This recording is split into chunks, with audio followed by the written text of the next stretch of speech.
Le nouveau président élu du Ghana, John Mahama, fermera la base militaire américaine et travaillera avec le Mali, le Burkina et le Niger. Implication pour la souveraineté du Ghana et le panafricanisme. Dans un geste audacieux et sans précédent, le président John Dramani Mahama a décidé de réévaluer les accords de défense impliquant le Ghana, marquant une volonté d'affirmer la souveraineté nationale et d'aligner toute coopération internationale sur les intérêts du pays. Cette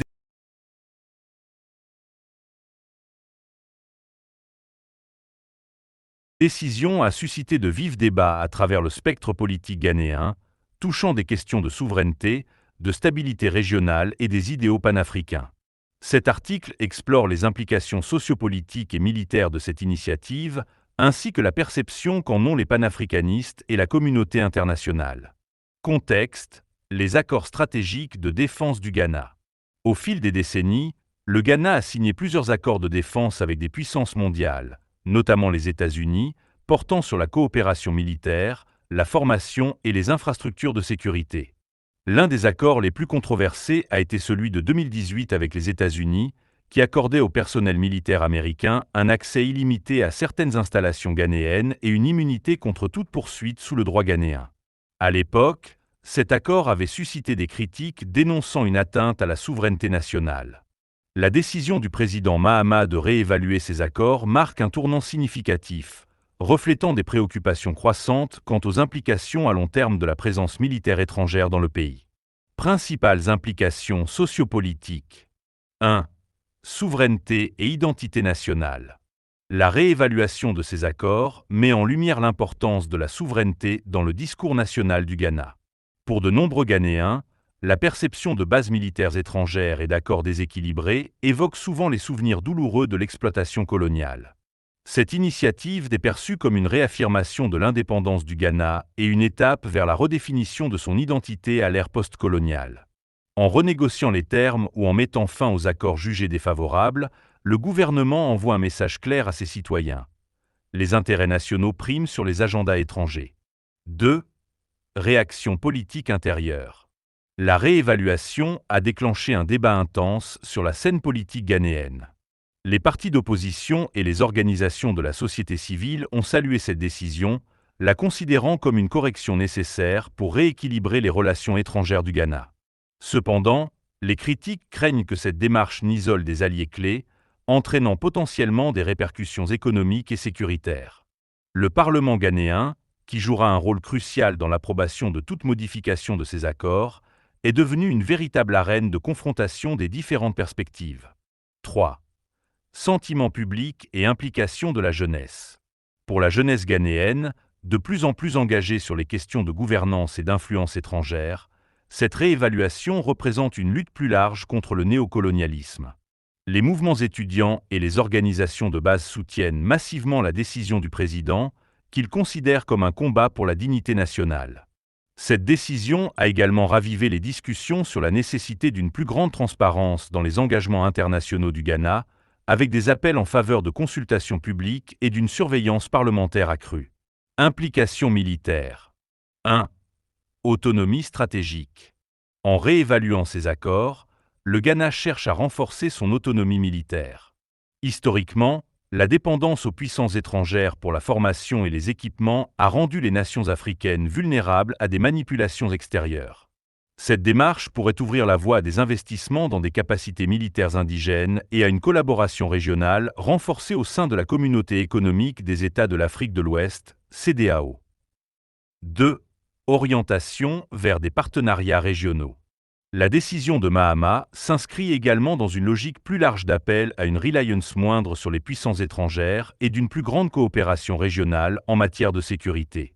Le renforcement de l'architecture de défense de la CEDEAO pourrait constituer une alternative viable, promouvant une sécurité collective tout en réduisant la dépendance aux acteurs externes. Perspective panafricaniste. 1. Un rejet du néocolonialisme. Les panafricanistes ont salué la démarche de Mahama comme un acte courageux de rejet du néocolonialisme. Les accords militaires étrangers sont souvent perçus comme des instruments de contrôle qui sapent la souveraineté de l'Afrique et perpétuent sa dépendance aux puissances occidentales.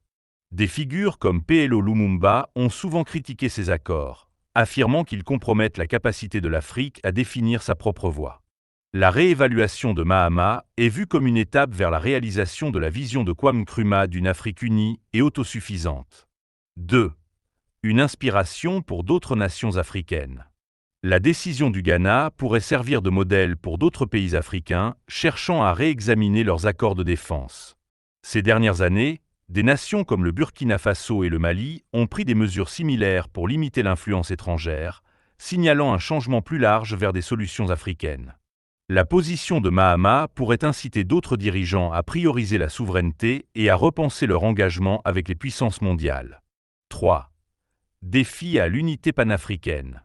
Bien que les panafricanistes célèbrent cette initiative, ils reconnaissent également les défis qu'elle pose à l'unité régionale. Les pays ayant des priorités de politique étrangère divergentes pourraient avoir du mal à aligner leur stratégie, affaiblissant potentiellement des blocs régionaux comme la CEDEAO et l'Union africaine. Réactions internationales. 1. Les États-Unis. Le gouvernement américain est susceptible de voir cette décision avec inquiétude, étant donné l'emplacement stratégique du Ghana et son rôle dans la sécurité régionale. La réaction de Washington pourrait aller de pression diplomatique à des assurances de partenariat continu sous des termes révisés. 2. L'Union européenne. L'Union européenne, qui a des intérêts importants dans la stabilité de l'Afrique de l'Ouest, pourrait adopter une approche plus conciliante, cherchant à maintenir le Ghana comme un allié clé tout en respectant sa souveraineté. 3. La Chine et la Russie. La Chine et la Russie, qui élargissent leur influence en Afrique, pourraient voir cette réévaluation comme une opportunité de renforcer leurs liens avec le Ghana. Les investissements chinois dans les infrastructures et les engagements militaires russes offrent des alternatives pour renforcer les capacités de défense ghanéennes sans dépendre de l'Occident. Contexte plus large, la lutte de l'Afrique pour la souveraineté. L'initiative de Mahama s'inscrit dans une tendance plus large à travers l'Afrique, où les nations remettent de plus en plus en question le statu quo de la présence militaire étrangère. Ces dernières années, des pays comme le Mali, le Burkina Faso et le Niger ont expulsé les troupes françaises et cherché des alternatives aux partenariats traditionnels. Ce changement reflète un consensus croissant selon lequel la sécurité et le développement de l'Afrique doivent être dirigés par les Africains. La réévaluation des accords de défense dépasse donc les enjeux nationaux. Elle représente une lutte continentale pour l'autodétermination. Résultats potentiels et voies à suivre. Scénario positif. Et souveraineté renforcée. Le Ghana pourrait devenir un modèle pour équilibrer coopération internationale et intérêts nationaux. Leadership régional. En plaidant pour des solutions dirigées par les Africains, le Ghana pourrait renforcer son rôle de leader au sein de la CEDEAO et de l'Union africaine. Confiance publique accrue. Des renégociations transparentes pourraient renforcer la confiance du public dans l'engagement du gouvernement pour la souveraineté. Scénario négatif. Répercussions économiques. Une réduction des investissements et des aides étrangères pourrait fragiliser l'économie ghanéenne. Et vulnérabilité sécuritaire.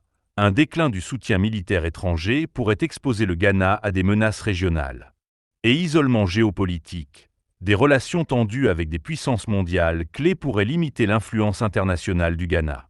La réévaluation des accords de défense par le président Mahama est une démarche audacieuse visant à réaffirmer la souveraineté du Ghana et à aligner ses engagements étrangers sur ses intérêts nationaux. Si cette décision a des implications sociopolitiques et militaires importantes, elle incarne également les idéaux panafricains en défiant l'héritage du néocolonialisme et en prônant l'autonomie. Alors que le Ghana traverse cette transition complexe, son succès dépendra de sa capacité à équilibrer ses aspirations nationales avec les réalités régionales et mondiales. Pour les panafricanistes, ce moment représente un chapitre décisif dans la quête continue de dignité et d'indépendance de l'Afrique. Comment l'action du Ghana pourrait inspirer d'autres pays de la région à réaffirmer leur souveraineté?